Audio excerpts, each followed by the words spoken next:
Mesdames et messieurs, merci de suivre Grande Tribune, premier numéro de la semaine. Aujourd'hui, il n'y a que de nouveautés. Pourquoi nouveautés? Puisque je reçois deux invités qui n'ont jamais, qui ne sont jamais passés ici, mais aujourd'hui nous ont fait l'honneur de répondre à toutes nos questions. Il faut rappeler que nous avons contacté M. Moleka, qui répondra à toutes nos questions. Et M. Bamana, lui, il est de l'étranger, il est de l'Angleterre, congolais qui vient à l'étranger, il est là. Aujourd'hui, on va parler essentiellement de la question du Rwanda et toutes les stratégies possibles. Vous vous posez la question sur la situation du Bunagana. Qui dit la vérité? Est-ce l'armée congolaise ou les autres? Mais nous espérons que nous allons avoir la lumière tout à l'heure. Et puis après, il y a toute cette guerre que vous entendez. Est-ce que l'Ouganda soutient véritablement le M23? On en parle dans cette émission. Mais qu'est-ce que la RDC doit faire pour se faire respecter? Et ça restera la question ultime. Messieurs et dames, tout de suite l'actualité en images. La résurgence du M23 ainsi que les soutiens de son parrain, le Rwanda, préoccupent au plus haut point le gouvernement congolais. La situation devient de plus en plus inquiétante. Le combat entre nos forces armées et ces terroristes se poursuivent à Rutshuru et ses environs. L'armée congolaise, très déterminée, continue à repousser les attaques de terroristes du M23 et du Rwanda. Les terroristes subissent la puissance de feu des FARDC et sont en débandade. Mais entre-temps, comme dimanche, un afflux de déplacés signalé des Congolais qui fuient de combats pour rechercher refuge ailleurs.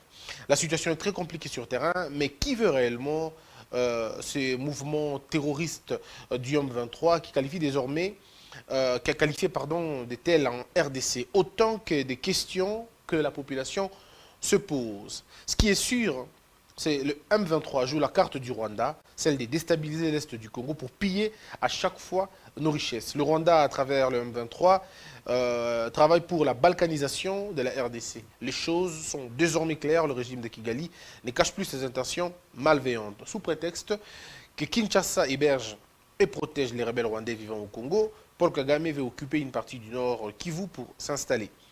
Et c'est ça son agenda pour défendre l'intégrité du territoire de leur pays. Mesdames, Mesdemoiselles et Messieurs, voici un peu l'actualité. Alors, Monsieur Christian Moleka, vous êtes homo, donc on va se dire comme ça. Vous êtes politologue et coordonnateur de la DIPOL RDC. Comment allez-vous? Je me porte très bien, merci. Alors, c'est quoi la DIPOL RDC déjà? La DIPOL, c'est l'acronyme de Dynamique des politologues de la RDC. Ah, d'accord. C'est une structure qui réunit tout ce qui ont fait les sciences politiques en RDC, donc INASBEL, qui a été créée depuis le 30 juin 2012 et qui va totaliser certainement 10 ans, c'est dans quelques jours. Ah, très bien. Alors, vous rencontrez aujourd'hui M. Charles Bamana. M. Charles Bamana, vous êtes juriste et président de l'ONG Ensemble pour le développement. Ben, ça fait Ensemble pour la République.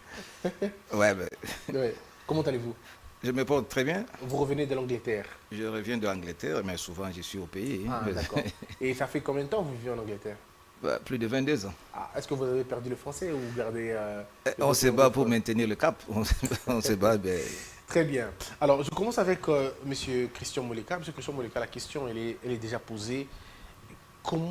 Qu'est-ce qui se passe exactement? Parce que le M23 ne dit pas clairement qu'ils sont soutenus par le Rwanda. Et le Rwanda ne dit pas clairement qu'il soutient le M23. On se retrouve dans une situation de c'est vous le fautif? Non, ce n'est pas nous le fautif. Pourriez-vous d'abord décrire les circonstances et les conditions dans lesquelles on se retrouve aujourd'hui? Oui, merci beaucoup. Je crois que si on veut bien comprendre la situation à l'Est, il faut partir de ce qu'on peut appeler une sorte de doctrine militaire du Rwanda. Parce que d'ailleurs, beaucoup de généraux rwandais l'affirment, Paul Kagame également l'a affirmé. La doctrine militaire du Rwanda, d'un point de vue sécuritaire, c'est la guerre à l'extérieur. Ça veut dire quoi? Bon, concrètement, ils disent que le Rwanda est un petit pays, que les problèmes sécuritaires du Rwanda ne peuvent pas se régler au Rwanda et qu'il faut le régler à l'extérieur. Et donc, depuis de longues années, les prétextes ou les raisons de lutte contre le FDLR a justifié la construction de cette doctrine qui veut que la guerre contre les FDLR ou les forces négatives rwandaises s'efface à l'extérieur du territoire rwandais. Et donc, ils ont toujours positionné une sorte de force tampon entre le Rwanda et leurs ennemis, généralement à Rutshuru, pour servir de zone de filtre contre l'attaque des FDLR. Que ce soit le RC de Goma, que ce soit le CNDP, que ce soit le M23, c'est la même tactique d'un point de vue sécuritaire de créer une zone tampon sur la frontière rwandaise pour justifier la défense de leur sécurité à l'interne. Ça, c'est d'un point de vue sécuritaire. C'est ça qui est affirmé. Mais en même temps, d'un point de vue politique, c'est de maintenir l'influence dans cette zone et dans cette région, parce qu'au-delà des raisons sécuritaires avouées, il y a des enjeux économiques, minières, on le sait, la région est fortement riche, et qu'une économie de guerre s'alimente derrière cette occupation dans cette région-là. Et troisièmement, c'est qu'à force d'occuper la région, on l'a rendue ingouvernable et on construit, je dirais, un narratif que le Congo n'est pas en capacité d'assurer la sécurité à l'intérieur de son territoire, tout du moins à l'est de cette partie de territoire, et cette rhétorique peut appuyer demain d'autres projets de balkanisation ou même d'extension du Rwanda vers ces zones-là. Donc c'est une rhétorique qui s'est construite durant de longues années et qui ne continue qu'à se répéter. Malheureusement, le Rwanda est cohérent dans sa stratégie, c'est la partie congolaise qui longtemps n'a pas été cohérent. Parce que lorsque vous discutez avec le M23, qu'est-ce qui va se passer? C'est que nous irons en négociation avec la partie visible de la stratégie. Après négociation, il y aura intégration de certains militaires dans l'armée, quelques réfugiés ramenés, puis une nouvelle appendice va naître, qui pourra s'appeler M24, qui va réoccuper la même région avec un même agenda, et le Congo va rediscuter avec le nouvel appendice, et le cercle vicieux demeure. Nous avons commencé à le faire avec le RCD Goma, on l'a fait avec le CNDP, on le fait avec le MP3, et si demain le Congo arrive à neutraliser le M23, une nouvelle appendice naîtra, on l'appellera peut-être APLC, et le cycle continuera, et pendant ce temps, l'économie des guerres se construit, l'influence se met en place, et nous continuons à construire cette ingouvernabilité-là de la partie est du pays. Alors, puisque vous avez très bien expliqué la question, mais pourquoi le Rwanda ne combat pas à l'extérieur avec les autres pays voisins? Pourquoi seulement la RDC? Pourquoi pas Burundi? Pourquoi pas Ouganda? Pourquoi pas les autres? Mais parce que si vous regardez, les enjeux ne sont pas uniquement politiques, sécuritaires et économiques. Je l'ai dit tantôt, il y a également ces besoins d'expansion territoriale qui ne s'avouent pas. À côté des raisons avouées, il faut que les Congolais le sachent, il y a des raisons inavouées et il y a cette volonté d'expansion territoriale du Rwanda qui aimerait avoir cette mainmise sur des territoires à l'est du pays. Cette raison-là, ce n'est pas la raison de l'Ouganda. L'Ouganda également a appliqué cette guerre extérieure au Congo, cette volonté d'entrer en territoire congolais et combattre l'EDF pour maintenir les rebelles au Congo. Le Burundi applique la même stratégie, entrer pour combattre les mouvements rebelles burundais qui se trouvent dans le sud Kivu. Et donc l'armée ougandaise également traverse la frontière pour combattre Red Tabara au Congo. C'est une stratégie appliquée par tous nos pays voisins, mais la particularité avec le Rwanda, c'est qu'au-delà de la raison sécuritaire, il y a cette volonté d'expansion qui n'est pas avouée, mais qui est le fondement de ce qui se passe depuis longues années. Alors, M. Bamana, vous vivez en Angleterre. C'est vrai que vous êtes parti depuis longtemps, mais vous êtes de temps en temps au pays. Quand on vous parle M23, quelle est l'image que vous avez tout de suite? Est-ce que c'est Kagame que vous voyez ou vous voyez d'abord la faiblesse interne? Oui, de mon point de vue, quand on nous parle de M23, moi j'ai toujours vu que le Rwanda qui est derrière, qui est caché. Oui. Le M23 en principe n'existe pas. Ça, ce sont des astuces de M. Kagame. Nous avons eu la chance de discuter avec les amis rwandais qui nous disent que Kagame a toujours juré d'annexer, pas annexer, mais de mettre le Congo à genoux. Pas tout le Congo, mais la partie est du Congo. Il veut mettre cette partie-là à genoux, ainsi le Rwanda va exister. Vous voyez, on nous parle de Rwanda, le boom rwandais, ça fait plus de 10 ans qu'on nous parle de Rwanda maintenant. Du temps de Mobutu, on ne parlait pas de Rwanda. Et Kagame a vu un changement qui s'est opéré au pays. Il a compris que non, si on laisse faire, le Rwanda ne va plus bénéficier des dividendes. Les dividendes, c'est quoi? Quand le Congo, ça ne marche pas, on passe par le Rwanda pour résoudre les problèmes du Congo. Aujourd'hui, là où nous vivons en Angleterre, le gouvernement anglais a signé un protocole pour renvoyer tous les immigrés du monde, tous ceux qui viennent demander l'asile au Royaume-Uni, on va les envoyer au Rwanda. Mais ça a été refusé par la communauté internationale. Beaucoup d'autres pays... Le gouvernement s'en fiche, il s'en fout de ça. Le gouvernement a déjà mis les moyens. Qu'est-ce qu'ils ont fait? Ils ont signé un protocole avec le gouvernement rwandais, je pense 100 millions de livres sterling ou 200 millions qui vont financer le Rwanda pour que le Rwanda fasse les infrastructures, crée le travail. Ainsi, tous ceux qui viennent en Angleterre, à partir le mois passé, je ne sais pas quel mois qu'ils ont dit, ils seront maintenant transférés au Rwanda et puis leurs cas seront jugés là-bas. Vous voyez comment le Rwanda bénéficie. Quand le Congo, ça ne marche pas, c'est le Rwanda qui est un interlocuteur valable pour la communauté internationale. Et au point de vue dividende, le Rwanda est en train de s'affirmer. Il y a le Rwanda a je ne sais pas, la population du Rwanda, c'est 10 millions à C'est 13 millions. 13 millions maximum. d'habitants. Maximum. Ce n'est pas un grand marché, un marché pour, pour les consommateurs. Et vous voyez, les grands géants Congo, c'est 100 millions d'habitants. Qu'est-ce qu'il faut? Si le Rwanda, aujourd'hui, nous met à genoux, et le Rwanda a des dividendes qu'il tire de ses partenaires occidentaux, les clients viendront du Congo. C'est pourquoi le Kagame est dans sa logique de toujours. Quand Kagame il vous montre de face, Kagame c'est un monsieur qui n'est pas sincère. Quand vous parlez avec lui, il faut avoir l'aspect Kagame. Kagame, il vous montre une face et de l'autre côté, il fait autre chose. Et c'est ce que nous demandons à nos dirigeants, ceux qui nous dirigent, de ne pas être dupes. Et de savoir que nous sommes devant un interlocuteur qui change de temps en temps. Parce que son mobile, premier, c'est de mettre le Congo à genoux pour que le Rwanda existe, politiquement et militairement et économiquement. Alors, M. Christian Moleka, vous ne trouvez pas que ce sont des... Enfin, je ne veux pas dire que ce soit des idées ou des pensées ou même des ambitions naturelles pour un État qui veut s'affirmer.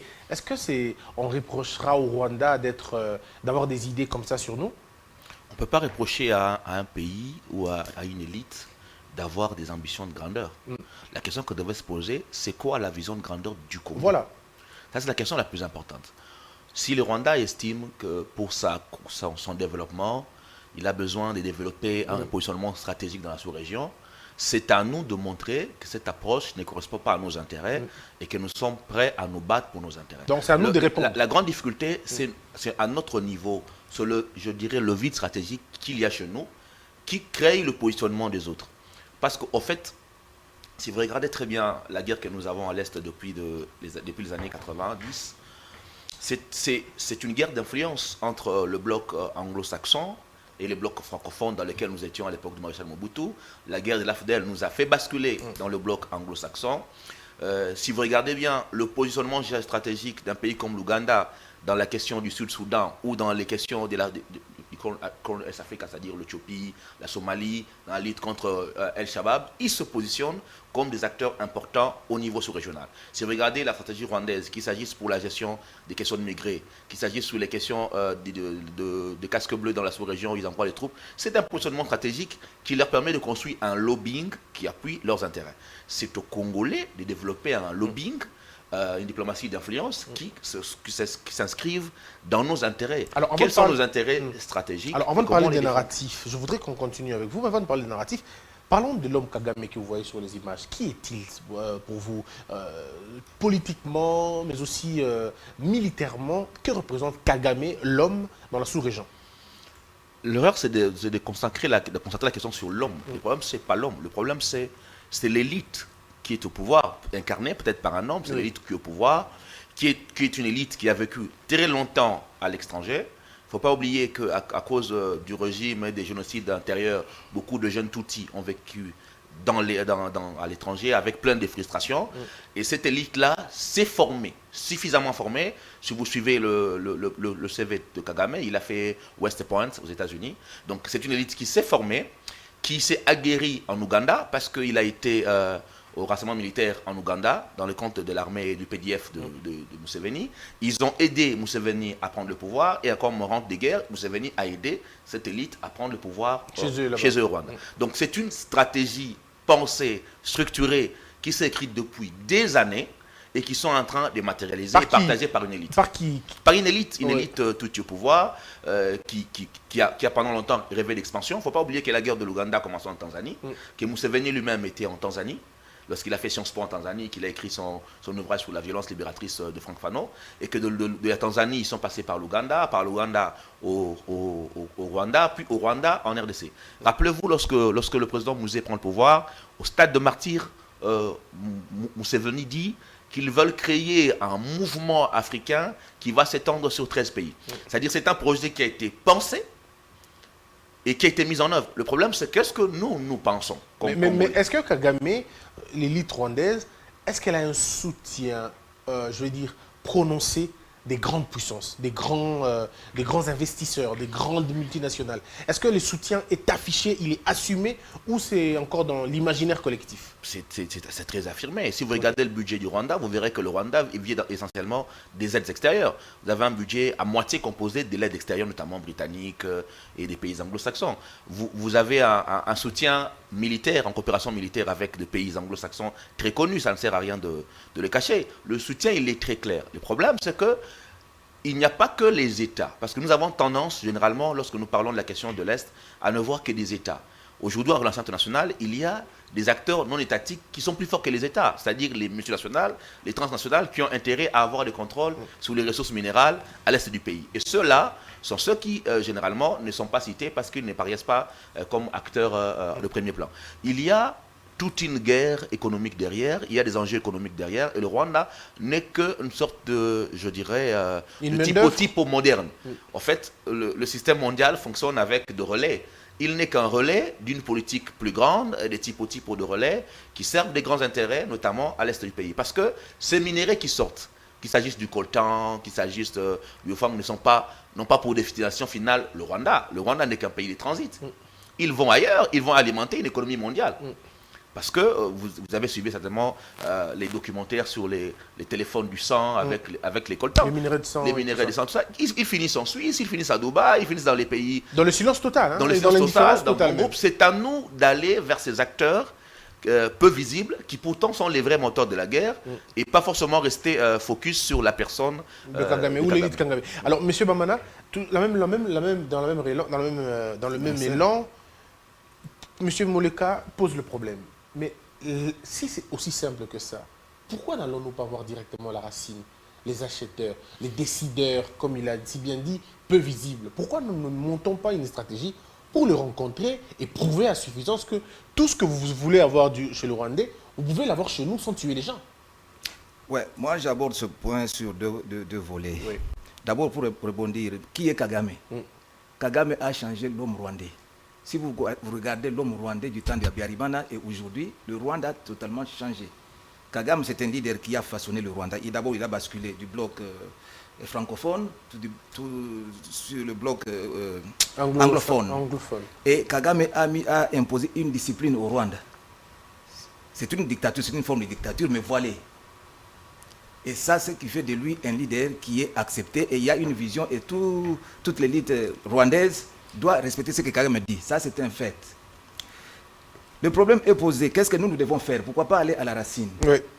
Mais si vous remarquez très bien, le Rwanda a une diplomatie, a un lobbying très fort. Le Rwanda, au moment où les Congolais sont en train de s'amuser, le Rwanda a investi beaucoup de moyens dans la diplomatie internationale, dans les lobbying. Je vous donne un petit exemple. Nous regardons les matchs de football. Vous voyez que le match de football est transmis dans toutes les chaînes mondialement. Prenez les clubs anglais comme Arsenal. Oui, même Paris Saint-Germain. L'Arsenal porte le nom de Rwanda, visiter Rwanda. Il y a les gens qui ne connaissent pas le Rwanda, au Malaisie, je ne sais pas où. Et quand ils regardent des matchs de football, directement ils voient le Rwanda. Ils vont poser que le Rwanda c'est quoi? C'est un petit pays en Afrique. Ça c'est sous forme de lobbying. Le Rwanda a mis de l'argent pour que le Rwanda soit visible. Là où les Congolais ne peuvent pas arriver sur la scène internationale, le Rwanda arrive et passe les messages. C'est ainsi que le Rwanda, il y a même la communauté internationale qui est divisée. Il y a les autres qui ne pensent pas que le Congo est agressé. Parce que le Rwanda fait passer de fausses informations. Ils disent non, nous défendons notre territoire. Parce que les Congolais ne peuvent pas arriver sur cette... Mais justement, pourquoi vous n'arrivez pas à construire ce narratif? Ce que nous devons faire, c'est quoi? Nous devons changer nos habitudes. Nous, les Congolais, nous devons changer nos habitudes. Quitter la distraction, maintenant nous mettre au travail. C'est-à-dire quoi? Nous devons avoir les gens capables, les intellectuels capables, qui vont aller faire le lobbying, qui vont aller défendre le Congo, amener le vrai problème du Congo. Pas les gens qui vont partir pour faire le tourisme. Il faut avoir les gens capables qui peuvent aller là où le problème se décide. Je pense que ça a commencé déjà à donner des résultats, mais ce n'est pas assez. Il faut qu'on aille voir ces décideurs-là, envoyer des missions de temps en temps, aller dans des conférences, aller là où on parle de la communauté internationale, que les Congos soient présents, fassent laisser un message. C'est ainsi qu'un jour, nous serons entendus et ça va passer. Le Rwanda a pris le temps d'être écouté, ils sont là présents, mais nous venons derrière.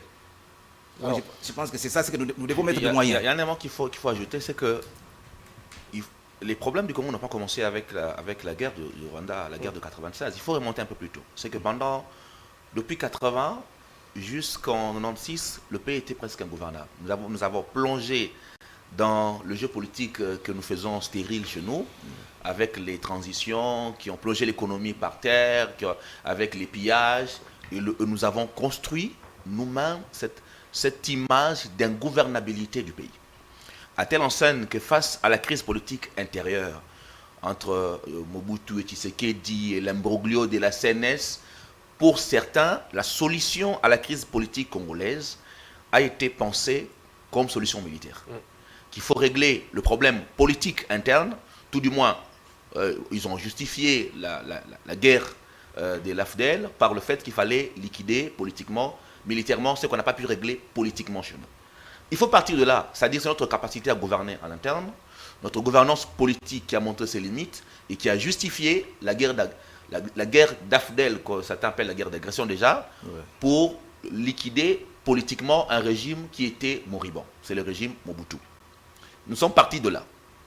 Deuxièmement, c'est qu'à la faveur du génocide Tutsi, le Rwanda a construit un narratif émotif important, ils ont tenté de rapprocher d'ailleurs le génocide Tutsi avec la Shoah, construire une mémoire autour de cela et s'attirer en quelque sorte, je dirais, la commisération du monde.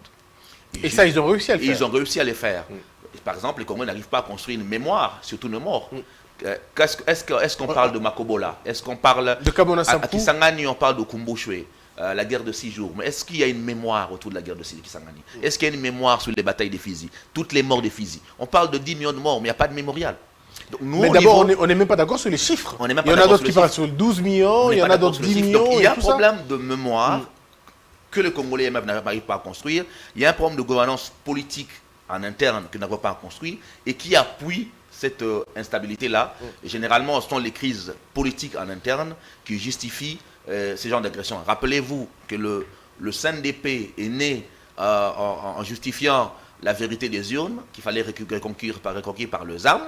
C'est comme ça qu'elle est née CNDP. Ça veut dire d'une crise politique en interne. Et donc, si nous-mêmes, en interne, n'arrivons pas à construire un minimum de stabilité, à construire une perception de gouvernance qui soit favorable, nous légitimons les points de vue des autres qui disent que le Congo est ingouvernable, c'est un pays instable, et donc ils ne peuvent pas eux-mêmes garantir la sécurité chez eux. Voilà pourquoi nous traversons pour nous protéger. C'est ça le narratif. Et donc il faut refonder l'État, il faut construire l'État en interne, et puis à l'international, le lobbying est un levier important, parce qu'on y vient. Le lobbying est un levier très important.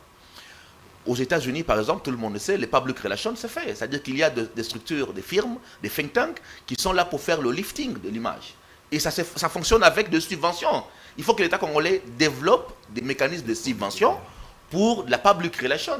Les sénateurs, on le sait, il y a des caucus au sein du Congrès américain qui défendent des États. Ce n'est pas de la morale et de la bonne foi. Il y a des subventions d'État qu'il faut mettre en place pour parvenir à construire ce narratif-là. Et nous avons un inconvénient également, c'est que notre rayonnement est limité par le fait que nous sommes francophones. Et ceux qui nous font la guerre ne sont pas francophones, ils sont d'un horizon anglophone. Quelle est notre capacité à porter un discours dans les médias anglophones? Déjà, il faut que moi j'aurais bien souhaité que le ministre des Affaires étrangères soit bilingue, et qu'il soit capable de faire des plateaux en français sur TV5 Monde et des plateaux en anglais sur BBC, sur VO, ainsi de suite. Donc si nous n'avons pas cette capacité de projection dans la fenêtre pour pallier à la langue, pour pallier au problème de la langue, vous le dites si bien, il faut trouver des gens qui en parlent. Vous dites si bien qu'il y a des lobbying qu'on peut mettre en place où des gens peuvent parler pour nous. Des mini-documentaires. Nous avons des Congolais qui ont vécu en longtemps. Nous avons des Congolais qui vivent aux États-Unis depuis longtemps. Nous avons, au-delà des Congolais, j'ai dit que ces structures existent. C'est-à-dire que les firmes de public relations existent. Vous allez à New York, il y a des cabinets qui ne font que ça.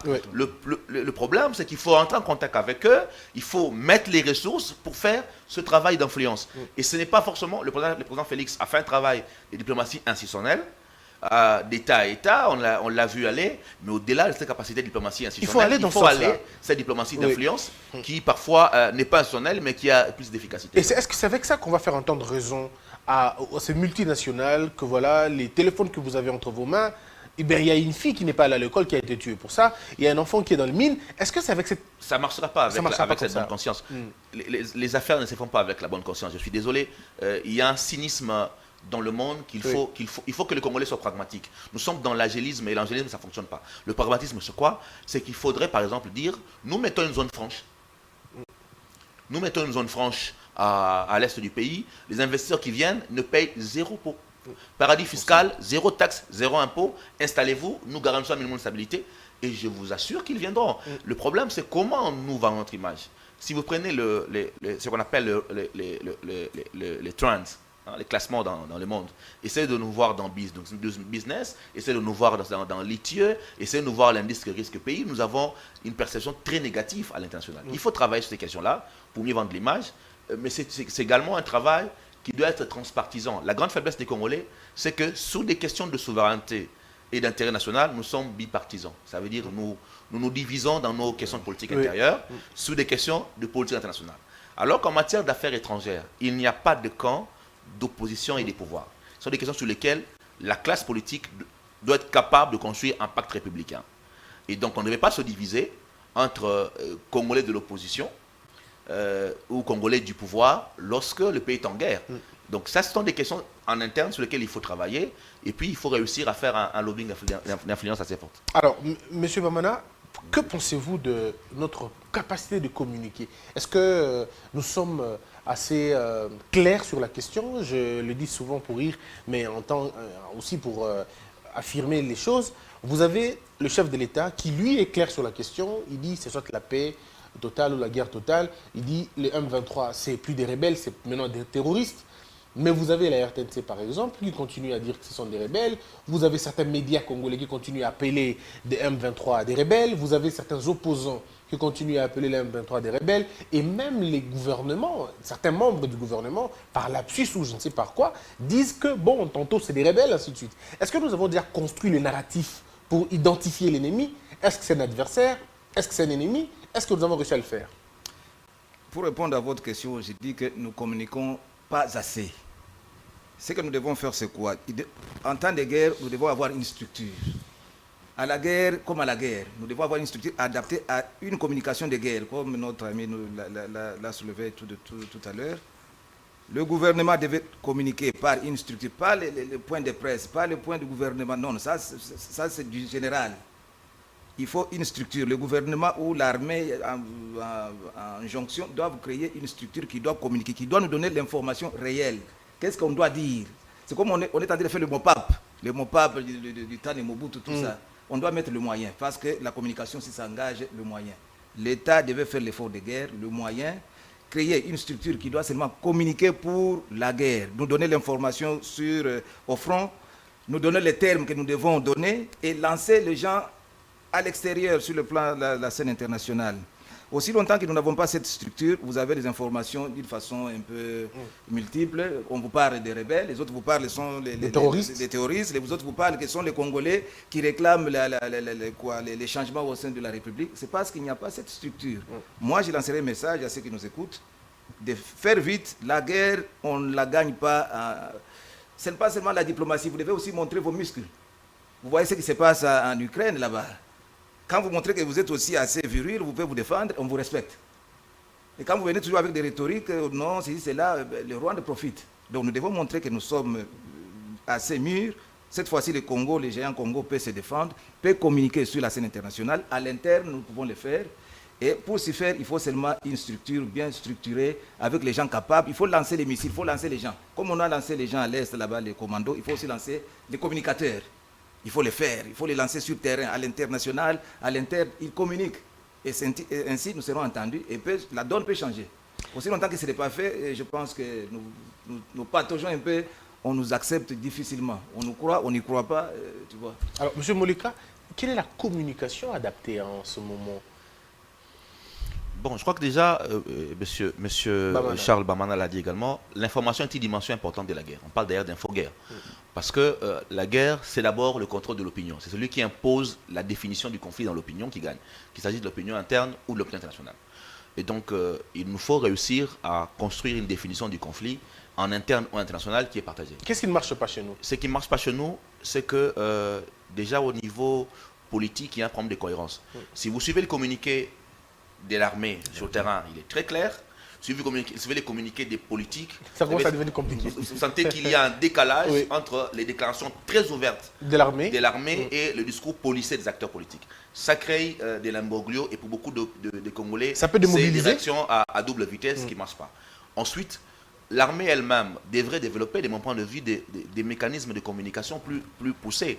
Je vis qu'ils utilisent maintenant de plus en plus Twitter pour les communiquer, mais on devait avoir des reporters de guerre qui accompagnent l'armée sur le terrain et qui relaient de manière permanente les images, l'information et construire un narratif qui est partagé. Le ministre de la Communication devrait aller plus loin également sur ça. En période de guerre, le traitement d'informations ne se fait pas comme en période de paix. Donc on aurait pu réunir les médias, discuter avec les patrons des médias sur quel traitement de l'info on fait. Ce n'est pas de la censure. En Ukraine, en Europe, il y a de la censure, sur des choses qu'on ne fait pas. Sévère même. Il y a des questions sur lesquelles, par patriotisme, on ne communique pas. Et donc, il faudrait que ce travail soit fait. Et puis, il y a beaucoup de choses qu'on ment même. On essaie d'aggraver la situation alors que ce n'est vraiment pas ce qu'on... Ça doit être fait au niveau du ministre de la Communication pour permettre à ce qu'en interne, cette densité soit faite. En international également, si vous regardez le traitement de l'information dans les médias internationaux, le Congolais, nous ne faisons pas très attention. Essayez de voir le traitement de la question sur BBC, sur Le Monde, sur TV5 Monde. Vous verrez que trop peu des positions congolaises sont relayées. Et donc, il faut réussir à changer la perception dans ces grands médias. Mais comment on fait, M. Moleka? Mais inviter les reporters, inviter que l'armée organise ce travail de ces grands groupes vers nous. Les médias sont subventionnés. Il ne faut pas qu'on se cache qu'on se voile la face. Bien sûr, ils sont subventionnés. On sait comment ça se passe. Le lobbying, ce n'est pas seulement au niveau politique, même au niveau des grands médias, le lobbying se fait. Rappelez-vous, je vais vous donner un exemple simple. Durant la période du maréchal Mobutu, quelle était la position du journal Le Soir en Belgique? Lorsque Colette Brackman parlait, on savait situer Colette Brackman par rapport à la question zaïroise à l'époque et son position par rapport au régime Mobutu. Comment a-t-on pu réussir à imposer une lecture au journal Le Soir via Colette Brackman? Il y a ces relais que l'on peut utiliser dans les grands médias pour orienter les éléments de langage du Congo. Malheureusement, ce travail global, c'est vraiment un travail global de lobbying et de lifting. Et c'est important, ce qu'il a soulevé, d'avoir des cellules qui travaillent sur ça, devait être pensé. Mais cette coordination-là, on ne l'a pas malheureusement. Mais ce qui est dangereux, disons, ce qui est étonnant, M. Moleka, c'est que c'est des opposants congolais qui préfèrent acheter des médias étrangers pour attaquer le gouvernement en place. Et ça, on l'a fait depuis très longtemps. D'ailleurs, on fait des lobbying pour avoir les médias étrangers, pour attaquer le pouvoir en place. Et ça, on l'a fait à l'époque de Mobutu, on l'a fait à l'époque de Kabila Joseph, on le fait aujourd'hui à l'époque des Fachi. Et comme vous dites, les résultats, on est fragilisé. La grande faiblesse des Congolais, je l'ai dit, c'est qu'il n'y a pas un esprit républicain. Nous avons toujours exposé nos divisions internes à des enjeux internationaux. Et d'ailleurs, ce n'est pas forcément nous qui soutenons ces médias-là, ce sont ces médias qui s'appuient sur leur opposition au régime en interne en s'appuyant sur une opposition. Ça veut dire, si ça ne marche pas avec Kabila, eh bien, ces médias vont tirer sur Kabila. Aujourd'hui, ça marche avec Félix, tant mieux. Quand ça ne marchera pas avec Félix, les mêmes médias globaux tireront sur Félix et donc s'appuieront sur une opposition pour fragiliser. C'est un mécanisme qui fonctionne depuis très longtemps. C'est à nous de comprendre qu'il faut, sur des questions de souveraineté, avoir un pacte républicain qui soit transpartisan. Le jour où la classe politique congolaise pourra être à cette hauteur-là, je crois qu'on ne prêtera plus le flanc à ce genre de division. Très bien. Alors, on va terminer ces premiers sujets sur le Rwanda. On va rentrer dans le côté vraiment très agressif. C'est quoi le mécanisme, c'est quoi la réponse qu'on apporte au Rwanda? Est-ce qu'on lui fait une guerre tout de suite? Est-ce que l'on soutient les rebelles rwandais de façon officielle comme le Rwanda essaie de le faire? Est-ce que le gouvernement congolais, par le lobby, comme l'a dit M. Christian Moleka, est-ce que nous n'allons pas, alors ça va être assez poussé, recruter les opposants ou donner la main aux opposants rwandais qui considèrent qu'ils doivent libérer le Rwanda de la dictature? Quelle est la posture de la RDC? Quelle doit être la posture de la RDC face au Rwanda? À mon humble avis, je pense pour moi, nous sommes devant un fait. Il y a la guerre. La diplomatie va donner ses résultats. Peut-être après. Mais pour le moment, nous voulons quelque chose de concret. Moi, je pense, pour moi, la recette, c'est quoi? Quand M. Mouzé Kabila était au pouvoir, le Rwanda nous avait agressés. Mouzé Kabila avait utilisé une stratégie qui a marché. Et ça lui a coûté un peu de reproches même à l'international. Qu'est-ce qu'il a dit? Vous connaissez le Rwanda, c'est un petit pays. Si vous demandez à tous les Congolais de se défendre, parce que maintenant, il ne faut pas peut-être aller par le dos de la cuillère. Nous avons le Rwanda, notre ennemi, c'est le Rwanda. Moi, je pense que le gouvernement ou nos dirigeants, le chef de l'État doivent prendre son courage d'appeler tous les Congolais, de se mettre debout et se défendre. Je pense que les gens vont interpréter ça comme peut-être on veut faire les génocides, parce que j'ai suivi quand Mosé l'avait fait, il y a les sénateurs, les gouvernements occidentaux qui sont venus pour dire pourquoi vous avez lancé la chasse à l'homme. Et vous savez comment les Congolais ils ont fait ici à Tchango, comment ils se sont défendus. C'est ça même la stratégie que nous devons adopter. Dire que non, les Congolais, nous sommes agressés par le pays que vous connaissez.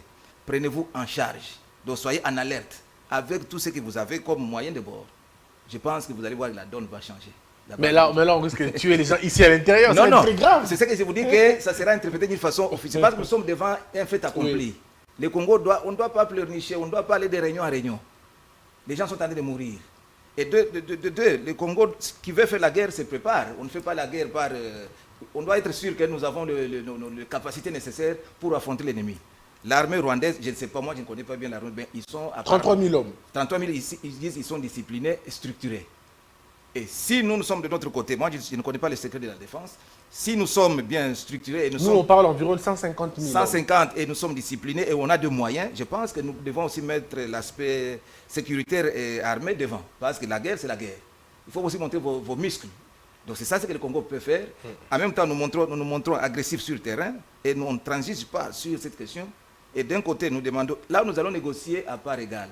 Mais si nous partons en faiblesse, toujours la diplomatie, nous demandons, nous allons rentrer aux conclusions des M23 qui intègrent l'armée et nous allons faire le cercle vicieux. Parce que le principe c'est quoi? Le Rwanda veut toujours nous contrôler à l'interne à travers nos propres frères et sœurs. C'est ça ce qu'ils veulent. Parce que aussi, le Rwanda, son problème, c'est quoi? Le Rwanda veut exister politiquement, économiquement. Si le Congo décolle, le Rwanda va perdre. Et vous allez sentir que le Rwanda n'aura pas les gains, les dividendes qu'il est en train de recevoir de l'extérieur. C'est pourquoi le Rwanda fait tout pour mettre le Congo à genoux. Ainsi, on peut passer par lui. Et le Congo, nous avons été... Pourquoi le pape n'est pas venu? Vous avez vu que le pape devait arriver ici, le roi, et les guerres ont commencé à s'intensifier de ce côté-là. Pourquoi? Parce que quand le pape arrive, le Congo sera crédible, nous serons visibles. Le roi est venu, et si le président américain vient, et le Rwanda voit ça de mauvais oeil. C'est pourquoi il faut mettre ce côté, que ça soit un côté... Mais si le pape n'est pas venu, parce qu'il avait un problème au genou, il a un problème au genou, il ne sait même pas marcher. C'est ça ce que nous acceptons, mais d'un côté aussi sécuritaire, le pape ne peut pas aller dans cette zone-là où, vous savez, nous allons voir le premier pape tué sur le sol congolais. Mais le Rwanda sait qu'il ne pourra pas tirer sur le pape quand même. Hein? Ils peuvent le faire. Okay. Ils peuvent le faire pour peut-être, on va dire quoi? On ne sait pas, peut-être ce sont les rebelles qui étaient là-bas, Bougnagana, qui ont tiré, et puis le pape est déjà parti.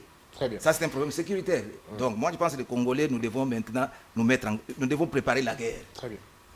Alors, monsieur Christian Moleka, la même question. Nous sommes 8e, je crois, en termes d'armée. On a la 8e position, alors que le Rwanda occuperait la 33e position. On est 150 000, mais mes chiffres peuvent être faux. On a 150 000 hommes et le Rwanda 33 000 hommes. À partir de quel moment on imagine, on réfléchit en fonction des guerres? Bon, la guerre ne se pense pas comme ça. On peut avoir 100 000 hommes. Qu'est-ce qu'on a en termes d'équipement? Qu'est-ce qu'on a en termes de logistique? Qu'est-ce qu'on a en termes d'alliés? Qu'est-ce qu'on a en termes de soutien aérien? Qu'est-ce qu'on a en termes de connaissances de terrain, en termes opérationnels? Il ne faut pas oublier que le Rwanda occupe l'est du pays depuis 20 ans. C'est-à-dire, d'un point de vue opérationnel, ils connaissent la région autant que nous. Donc, c'est tout ça qu'il faut prendre en compte. Et ensuite, qu'est-ce qu'on a comme budget pour soutenir l'effort de guerre pendant combien d'années? Qu'est-ce qu'on a comme soutien diplomatique pour qu'on soit accompagné dans cette logique-là? C'est tout ça qu'il faut prendre en compte avant de faire l'option d'aller en guerre. Et la position de M. Babana, de rentrer dans le Rwanda à pied, si possible. Moi, je crois qu'il faudrait, par contre, développer une théorie. Bon, c'est une théorie assez folle, mais la théorie du soupape, c'est-à-dire qu'il faudrait chauffer davantage la soupape pour qu'elle siffle. Donc, il faut maintenir l'escalade. À la fois l'escalade verbale, diplomatique, l'escalade sur terrain. Il faut maintenir l'escalade. La grande faiblesse chez nous, c'est quoi? C'est qu'à chaque fois que nous avons commencé l'escalade, il y a un appel diplomatique qui se met en place. Ça peut être l'Angola et le Congo désescalade rapidement. Nous reculons. Et il faut maintenir l'escalade. Il faut maintenir l'escalade. Il faut maintenir l'escalade verbale, il faut maintenir l'escalade sur terrain militaire, agressif, parce qu'il y a des pertes en nombre de l'autre côté également, même si ça ne vaut pas. Il faut maintenir l'escalade. Et s'il faut même aller jusqu'en la ligne diplomatique, il faut maintenir l'escalade. De sorte que cette pression-là, au niveau de la sous-région, peut attirer l'attention des différents acteurs et amener à ce que la question de fond soit abordée. Maintenant, la réponse n'est pas que militaire. L'escalade, elle sera au niveau militaire, au niveau de la communication, au niveau verbal. Il faut donner des réponses économiques. Il faut donner les réponses économiques nécessaires auprès des acteurs intéressés. Ça veut dire comment nous pensons, par exemple, faire une zone franche. À l'Est, comment nous mettons une zone franche industrielle, une zone franche économique, qui permettent l'accès comme paradis fiscal à zéro fiscalité dans ces zones minières. Comment nous encourageons les entrepreneurs à y aller. Nous avons par exemple du pétrole, du gaz plutôt dans les lacs Kivu. Connaissant aujourd'hui les tensions autour du gaz russe. Comment nous, Congolais, nous pensons le gaz dans les lacs comme alternatif à un marché européen. Ce sont des questions sur lesquelles il faut penser. Si nous mettons le gaz comme un facteur économique à un besoin européen, puisque l'Europe aujourd'hui est en recherche de solutions alternatives, pas que les Européens, les Américains également, à l'absence du gaz russe, nous avons les réponses économiques à apporter. Il suffit de bien penser économiquement ces réponses. Nous pouvons apporter des réponses économiques. Et puis après, en termes de politique intérieure, il faut travailler à une gouvernance intérieure forte. Il nous faut refonder l'État. Ça veut dire la territoriale, ça veut dire les services de renseignement, ça veut dire l'administration publique, ça veut dire la décentralisation. Il faut que la gouvernance foncière soit mieux pensée. Il faut que les conflits communautaires qui servent parfois d'argument d'alibi soient pensés. Ce sont des questions sur lesquelles il faut travailler. Et c'est sur ce tableau-là qu'on peut arriver. Mais une guerre avec le Rwanda doit être l'option ultime. Vraiment l'option ultime lorsque nous aurons épuisé toutes les solutions. Mais pour l'instant, il faut maintenir l'escalade à la fois verbale que sur le terrain. Et qu'en pensez-vous de soutenir les groupes rebelles rwandais ou les opposants rwandais? Ça veut dire que nous donnons justement à Kagame l'argument qu'il a toujours voulu avoir. Ça veut dire que l'armée congolaise, et d'ailleurs c'est le narratif du Rwanda, est en étroite collaboration avec les FDLR pour instabiliser les Rwandais. Les FDLR sont des forces génocidaires et donc c'est pour ça qu'eux traversent la frontière pour combattre les FDLR au Congo. Donc nous n'avons pas raison, nous n'avons pas de besoin de justifier ces narratifs. Par contre, nous avons approuvé qu'il n'y a pas de FDLR au Congo, que les FDLR ont été combattus avec l'armée rwandaise dans l'opération Roudia, que leurs chefs ont été arrêtés, qu'ils ont été ramenés au Rwanda, puis recyclés et ramenés au Congo. Ce sont des questions sur lesquelles nous pouvons travailler. Et puis, il faut trouver d'autres leviers. Par exemple, les rapports mapping. Nous avons un levier important en termes de volet de justice, mais le Congo ne devait pas l'exploiter. Insistons pour qu'il y ait l'exploitation du rapport mapping. Parce que lorsqu'on va ouvrir les rapports mapping, beaucoup d'officiers et hommes politiques rwandais sont liés dans ce rapport aux violations des droits de l'homme et c'est un élément de menace important que nous pouvons également mettre en avant.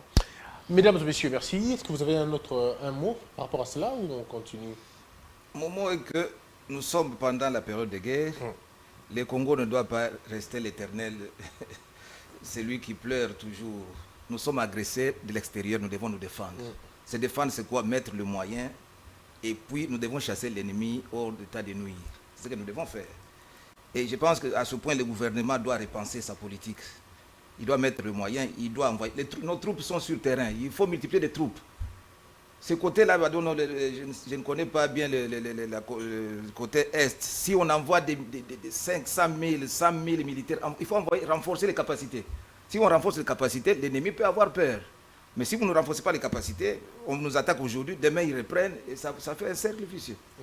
Alors, on va prendre un autre thème, c'est la mutualisation, question électorale.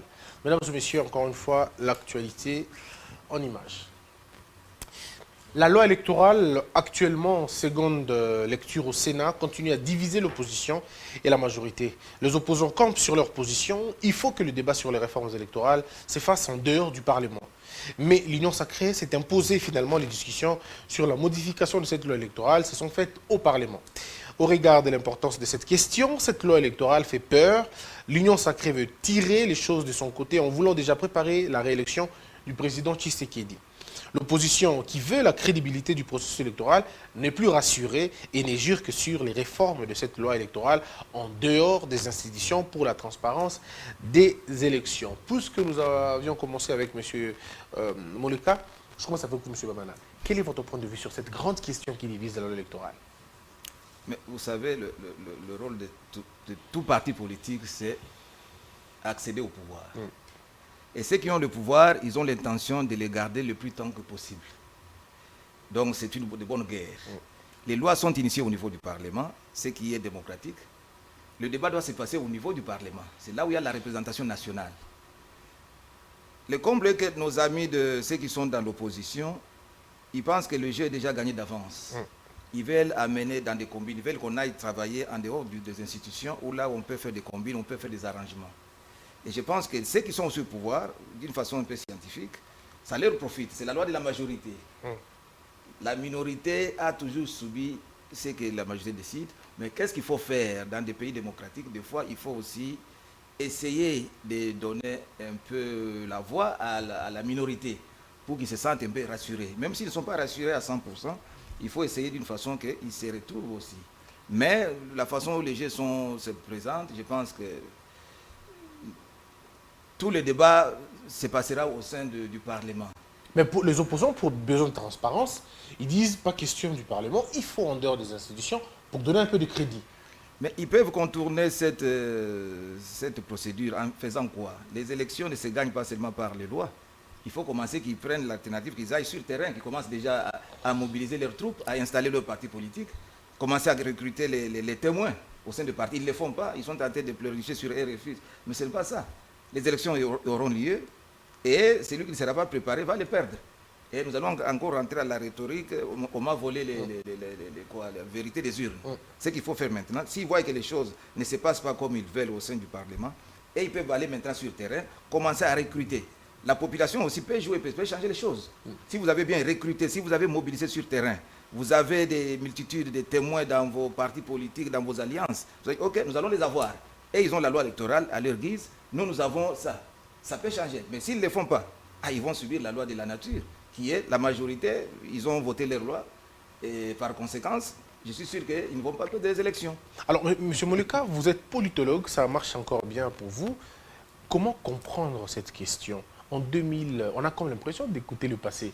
En 2006, on a eu le même problème. En 2011, on a eu le même problème. En 2018, c'est le même problème. Et aujourd'hui, en 2022, M. Moluka, nous sommes en train de vivre la même problématique, cette fois-ci, avec les acteurs de l'opposition d'autrefois. Mais parce qu'on ne doit pas simplement avoir des élections. On doit avoir des élections crédibles, transparentes. Il faut ajouter les autres suffixes, inclusives, pour asseoir la stabilité. Au Congo, nous sommes en train de faire des élections une sorte de panacée. Les élections ne sont pas une finalité en soi de l'action politique. Ce n'est qu'un moment de dévolution des légitimations de pouvoir. Ça veut dire, nous sommes à trois sur la table ici, qui va gouverner, et ce moment de choix, c'est les élections. Mais le plus important, ce n'est pas le moment de choix, c'est il va gouverner pour nous amener où. Et donc tant qu'on n'en soit pas la stabilité politique nécessaire à la gouvernance, les élections vont être pour nous un facteur d'instabilité. Et d'ailleurs, depuis 60, la Constitution l'a même reconnu, nous traversons de crises de légitimité et les élections deviennent pour nous un facteur d'instabilité politique. Je l'ai rappelé, le CNDP est né sous prétexte de la vérité des urnes avec les armes. Et donc ça, c'est une tare de notre classe politique qui a fait des élections, non pas un facteur de stabilité pour assurer la gouvernance, mais un facteur d'instabilité parce que c'est la conquête ou la perte à maximum pour tout le monde. C'est-à-dire, soit je gagne, soit je perds. Or, les élections ne peuvent pas être soit je gagne, soit je perds. Les élections doivent être un moment de réconciliation qui permettent d'asseoir la stabilité. Maintenant, nos acteurs politiques doivent être capables d'avoir un sens républicain. C'est que les élections, on le sait, c'est un enjeu pour tous, mais doivent garantir un minimum de sincérité, un minimum de stabilité, un minimum d'inclusivité pour qu'au sortir des urnes, il y ait moins de contestation possible. Et c'est à la majorité au pouvoir de donner des signes d'ouverture, de sincérité et à la fois je dirais, d'inclusivité pour qu'au sortir des élections, nous ayons cette stabilité-là. Si nous continuons à donner des signes contraires, nous préparons les prochaines contestations, donc les prochaines instabilités et peut-être un prochain mouvement armé qui va encore naître de cette contestation-là. Alors, je reviens à vous, M. Moluka, mais M. Bamana, à qui profite la mutualisation finalement? Puisque là, de l'autre côté, on parle de la mutualisation, opération électorale, je veux dire, enrôlement, identification, recensement, il faut que ça se fasse au même moment, à la même période, pratiquement. À qui profite la mutualisation? C'est comme on l'a dit, on organise les élections pas pour les perdre. Ça profite à ceux qui organisent les élections. Mais c'est quand même bizarre, pourquoi c'est Mais l'opposition qui demande c'est un mauvais narratif, justement, parce qu'on peut organiser l'élection et les perdre. Il faut que les Congolais comprennent qu'on peut organiser les élections et le perdre. Nous sommes aujourd'hui lundi, il y a eu des élections hier en France, les législatives, le parti de Macron est en train de perdre un grand nombre de sièges, alors que c'est le ministère de l'Intérieur qui organise des élections. Donc il faut qu'on mette en tête au Congo que c'est normal d'organiser et de perdre. Et qu'on peut revenir après avoir perdu au bout de 5 ans. Oui. C'est justement cette façon de penser qu'on ne peut pas organiser pour perdre qui est le problème. Ça veut dire, puisqu'on ne peut pas organiser pour perdre, ce que nous mettons en place doit garantir notre victoire à nous. Dans la triche et tout donc, le reste. logiquement, les autres vont dire, ils mettent en place un mécanisme qui les permet eux de gagner, donc nous de perdre, ils ne se vont pas s'identifier dans mais c'est tout ce qui m'étonne un peu. Pourquoi c'est les opposants qui demandent la mutualisation qui, en principe, profiterait au pouvoir? Mais en principe, on ne devrait pas parler de mutualisation au niveau opérationnel. Je comprends pas. La CENI est un organe indépendant. Autant il est indépendant pour le pouvoir, autant il devait l'être pour l'opposition. Et les agents de la CENI ne peuvent pas être des agents d'un parti politique de l'opposition, puis d'un parti politique du pouvoir, puis on fait l'enrôlement. Ça ne devait pas se faire comme ça. Là, nous sommes en train nous-mêmes de remettre en question l'indépendance de la CENI. Au niveau opérationnel et logistique, la CENI doit être autonome pour recruter son personnel, le payer et nous assurer simplement qu'ils vont faire leur boulot. Il n'y a pas de mutualisation. Au niveau personnel, ça serait du chaos. Ça ne peut pas se faire. Mais pourquoi l'opposition demande ça, justement? C'est une posture. C'est une posture politique qui veut inscrire le débat vers un dialogue plus ouvert. En fait, parce que, vous le verrez, le problème, il est plus grand. Derrière, il y a la Cour constitutionnelle, il y a la composition de la CENI, puis l'électorale, et donc ça demande un cadre plus ouvert qui ne se limite pas à la loi qui est en discussion aujourd'hui, mais qui s'ouvre à beaucoup d'orientations politiques. Et même, ça pourra, pour certains, être un cadre pour discuter de leur propre avenir politique comme candidat. Donc, il y a une posture qui est posée, mais qui techniquement ne se justifie pas, mais qui sert à asseoir une justification à un dialogue politique. Alors, mais est-ce que vous pensez que le dialogue, encore une fois, va-t-il profiter à qui, ce dialogue? Puisque j'ai comme l'impression que tout est fait pour que Tshisekedi reste au pouvoir. Que ce soit les dialogues, il sera toujours président, il va ouvrir une petite fenêtre pour les autres, mais ça sera toujours lui au pouvoir, et quand il va organiser les élections, ça lui donnera encore beaucoup plus de crédit de se préparer, et ainsi de suite. Si on va dans la mutualisation, il y aura certainement glissement, et donc ça sera encore Tshisekedi qui sera au pouvoir. Je ne comprends pas la logique exactement comme M. Moleka ne comprend pas non plus cette posture. À mon humble avis, je pense comme les choses se présentent. Depuis cette législature, les opposants ils sont mis en face. Je pense faire l'opposition au Congo, ce n'est pas donné à tout le monde. Il nous faut du temps. Des gens qui ont commencé l'opposition, il faut qu'ils apprennent que l'opposition, c'est l'apostolat.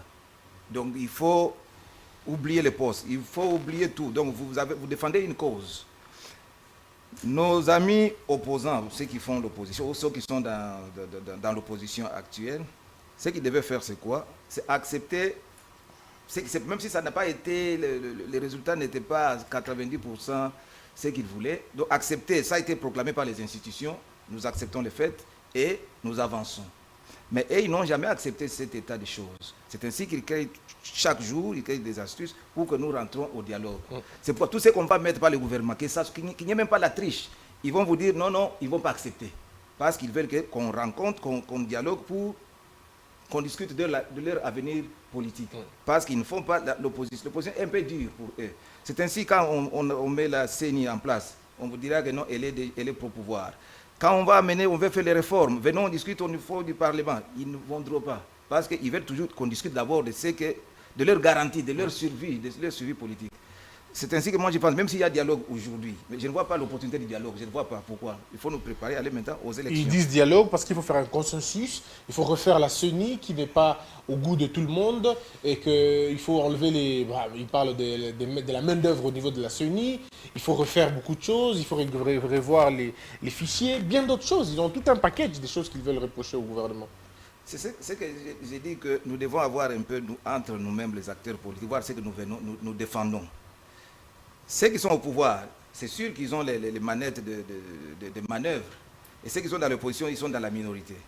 Ceux qui sont au pouvoir doivent nous montrer de bons signes que non, ok, nous travaillons avec nous avons une minorité qui doit quand même donner sa voix. Je pense que cette histoire-là, ça doit se discuter au niveau du Parlement, qu'on leur donne la voix, de donner ce qu'ils ont à donner comme suggestion, que ça soit inclus dans la loi finale. Et ceux qui sont dans l'opposition, de jouer le vrai jeu. Si vous pensez que vous n'êtes pas à mesure de gagner les élections, vous n'êtes pas à mesure de concurrencer l'adversaire, au lieu de chercher les dialogues, au lieu de chercher l'autre formule qui va vous permettre d'entrer au pouvoir. Peut-être qu'on puisse financer, qu'on donne les statuts de l'opposition, le chef de l'opposition, que ça soit financé. Je pense qu'il existe une loi qui dit que non, le chef de l'opposition est pris en charge par le trésor public. Et ça va un peu nous éviter ce problème où tu vois quelqu'un qui est dans l'opposition, au lieu de travailler, il ne travaille pas, mais il cherche sa survie politique. C'est là où se trouve le problème. Que l'État puisse accélérer cette application de la loi, que l'opposition soit prise en compte par le trésor, comme on le voit dans d'autres pays. Et s'il est pris en compte, s'il est payé, il est pris en charge, tout ça, je pense qu'il va maintenant travailler pour le pays. Mais au moment où les choses se présentent, faire la politique où tu ne reçois rien, tu vas tout chercher les astuces, combine, on doit se retrouver. Tout ce qu'on va mettre, que ça soit bon ou mauvais, et ils vont rejeter. Alors, M. Moleka, votre point de vue sur la question? Moi, je crois qu'aujourd'hui, un glissement serait plus défavorable pour le président. Pourquoi? Parce qu'il gagnerait certainement en temps, ça pourra faire 1 année, 2 ans, mais il perdra en marge de manœuvre. Même en crédibilité? Il perdra en crédibilité, il perdrait en marge de manœuvre. Ça veut dire qu'il aura partage de pouvoir, donc il y aura un gouvernement d'union, et donc ces marges dans un gouvernement ne lui sera plus favorable comme il a les mains libres aujourd'hui. Et en même temps, le temps qu'il aura gagné, probablement avec l'entrée des politiques dans le gouvernement, ça ne lui permettra pas d'avoir suffisamment des marges de manœuvre pour mettre sa vision de manière très claire. Et même construire un bilan. Et même construire un bilan. Donc si on pense qu'en gagnant 2 ans, le président gagne du temps pour faire le bilan, moi je pense que ce n'est pas un bon choix. Et en termes de crédibilité, le président Félix a pris le pouvoir en s'appuyant sur une lutte qui était respect de la Constitution. Pas de 3e mandat pour Kabila. Et donc ce postulat-là va forcément revenir parce qu'il aura écorné ce qui a été à la base de sa prise de pouvoir lui-même. Par contre, l'opposition, on le sait, en Afrique, pour faire les élections, il faut avoir de l'argent, il faut avoir des ressources.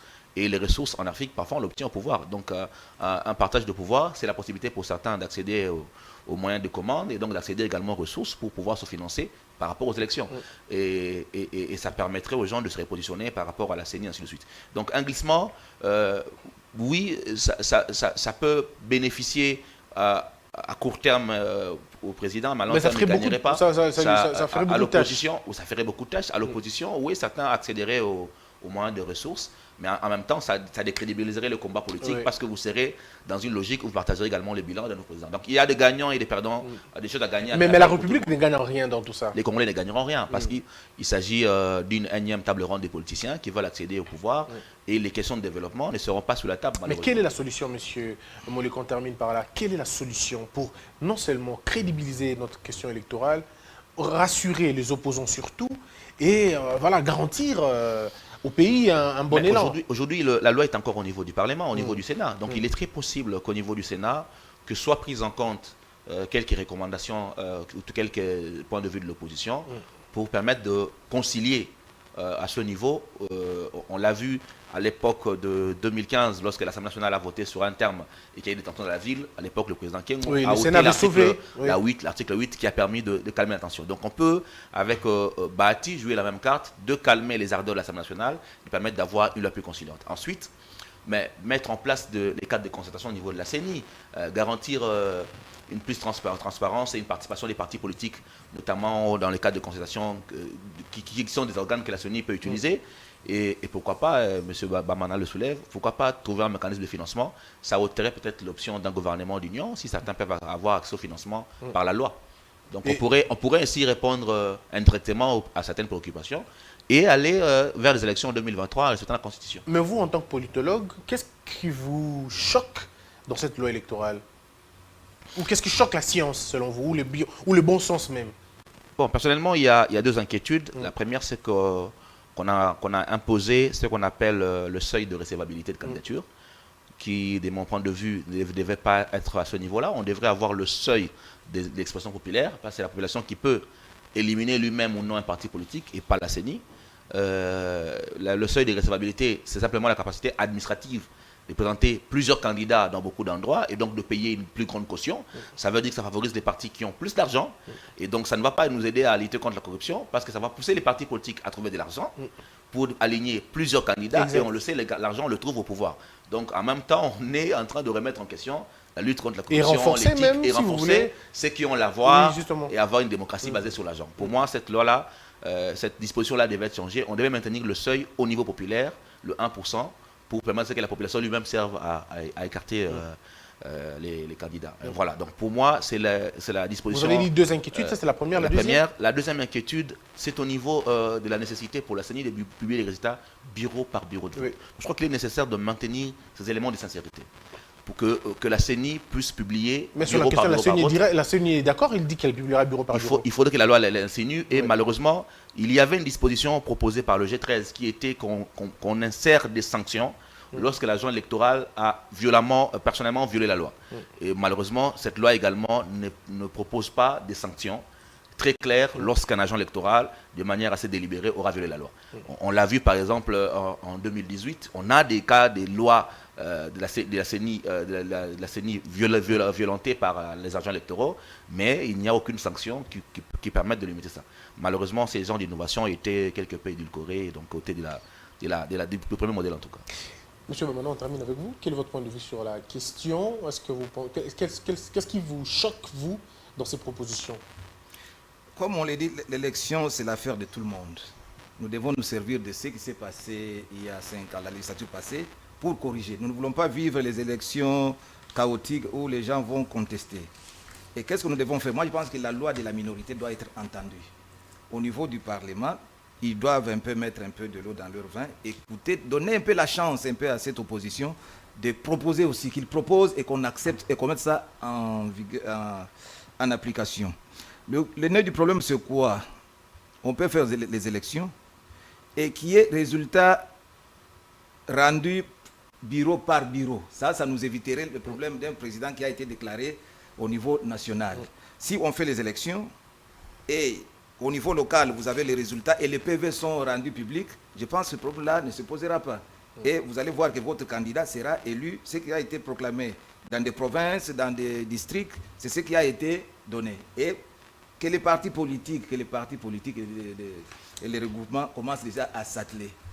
Ne pas aboyer matin, midi, soir, les élections chaotiques, ça ne va rien résoudre le problème. Le débat est au Parlement, amenez vos propositions. Et que ceux qui sont dans la majorité aussi, qui pensent que non, on ne peut pas diriger sans que la minorité puisse aussi y participer. Et ça va nous résoudre le problème. Donc le grand problème, c'est rendre les résultats bureau par bureau et que ça se passe, que le PV soit affiché. Et ça va sécuriser tout le monde et ça va un peu donner la confiance à tout acteur politique d'aller avec confiance. Merci beaucoup, monsieur Charles Bamana. Je rappelle que vous êtes juriste et président de l'ONG Ensemble pour le développement. Vous vivez en Angleterre, mais de temps en temps, vous êtes à Kinshasa. Je suis de temps en temps au pays parce que c'est chez nous où on vit. Merci de répondre à nos questions. Et monsieur Christian Molika, c'était un grand honneur pour moi de vous recevoir sur ce plateau. Et merci d'avoir répondu à toutes nos questions. Je rappelle que vous êtes politologue et coordonnateur de la DIPOL RDC, qui est une plateforme qui réunit tous les politologues et les politistes, je crois, de votre pays. Exactement. Mesdames et messieurs, merci beaucoup. C'était un grand honneur. Vous avez suivi Grande Tribune aujourd'hui. On a donné la parole à ceux qui pouvaient en parler. Donc, vous avez certainement entendu et vos points de vue sont les bienvenus sur notre page. Vous pouvez vous abonner. Christian Bossembe sur Twitter, sur Facebook et bien d'autres. Et même Congo Buzz Télévision. Vous suivrez cette émission chez vous. Vous avez le temps de participer à cette émission. Vous appelez au numéro qui est affiché sous le bas de l'écran et nous allons vous rappeler pour participer. Que la peur quitte nos esprits et que Dieu bénisse la RDC.